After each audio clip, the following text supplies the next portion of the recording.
nom du Père et du Fils et du Saint-Esprit. Amen. Chers frères et sœurs, aujourd'hui samedi,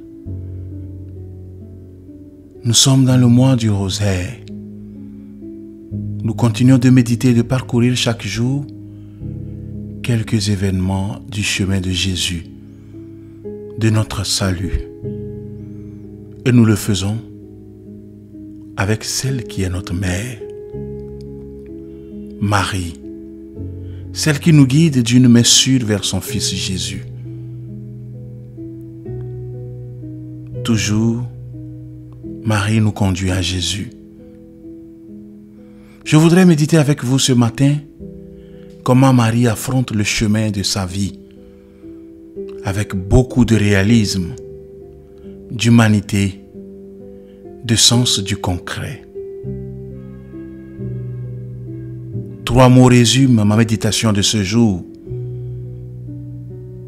Écoute, décision, action. Ce sont des mots qui indiquent une route pour nous aussi devant ce que le Seigneur nous demande dans notre vie.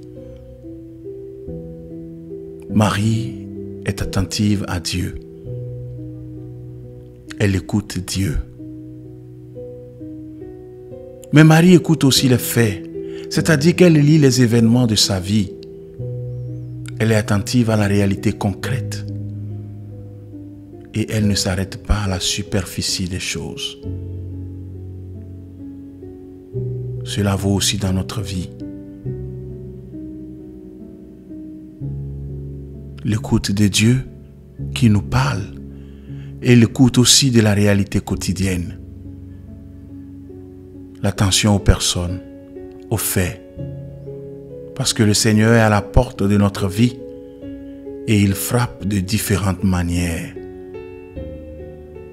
À nous d'être capables de les voir.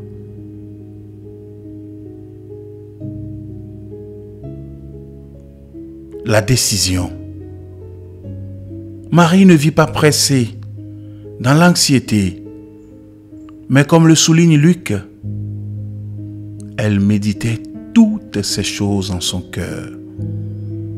Et même au moment décisif de l'annonciation de l'ange, elle demande: comment cela sera-t-il? Mais Marie ne s'arrête pas non plus au moment de la réflexion. Elle fait un pas en avant. Elle décide. Elle ne vit pas dans l'urgence, mais simplement lorsque c'est nécessaire, elle part en hâte chez sa cousine Élisabeth. Marie ne se laisse pas emporter par les événements. Elle ne fait pas l'économie de l'effort, de l'indécision.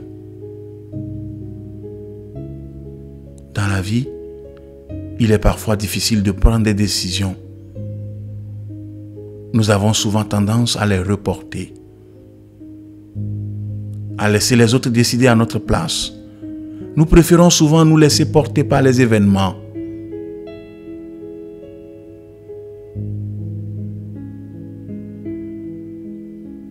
L'action. Malgré les difficultés, les critiques que lui aura valu sa décision, rien n'arrête Marie. Dans la prière devant Dieu qui parle, dans la réflexion et la méditation sur les faits de sa vie, Marie n'est pas pressée. Elle ne se laisse pas prendre par le temps. Mais quand elle voit clairement ce que Dieu lui demande, ce qu'elle doit faire, elle n'hésite pas. Elle ne reporte pas. Parfois nous-mêmes, nous nous arrêtons à l'écoute, à la réflexion sur ce que nous devrions faire. Peut-être voyons-nous clairement la décision que nous devons prendre, mais nous ne passons pas à l'action. Et surtout, nous ne nous mettons pas en jeu pour apporter nous aussi comme Marie ce que nous avons de plus précieux et que nous avons reçu. Jésus et son évangile. Prions donc aujourd'hui, Marie, femme d'écoute, femme de décision, femme d'action, de nous inspirer, de nous apprendre à l'imiter, afin que notre vie serve le Seigneur et nos frères et sœurs, les hommes.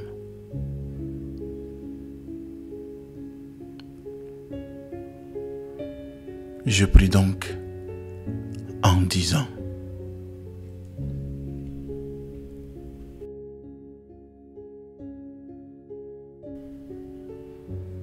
Marie, femme de l'écoute, fais que nos oreilles s'ouvrent, fais que nous sachions écouter la parole de ton Fils Jésus au milieu des paroles de ce monde. Fais que nous sachions écouter la réalité dans laquelle nous vivons, chacune des personnes que nous rencontrons, en particulier celle qui est pauvre, qui est dans le besoin, en difficulté. Marie, femme de la décision, illumine notre esprit, notre cœur, pour que nous sachions obéir à la parole de ton Fils Jésus sans hésitation. Donne-nous le courage de la décision, de ne pas nous laisser porter pour que les autres orientent notre vie. Marie, femme de l'action, fais que nos mains et nos pieds se dirigent en hâte vers les autres pour apporter la charité et l'amour de ton Fils Jésus, pour apporter comme toi au monde la lumière de l'Évangile. Amen. Que Dieu Tout-Puissant vous bénisse, le Père et le Fils et le Saint-Esprit. Amen. Merci d'avoir suivi cette méditation. Belle fin de semaine et à la semaine prochaine pour une nouvelle méditation.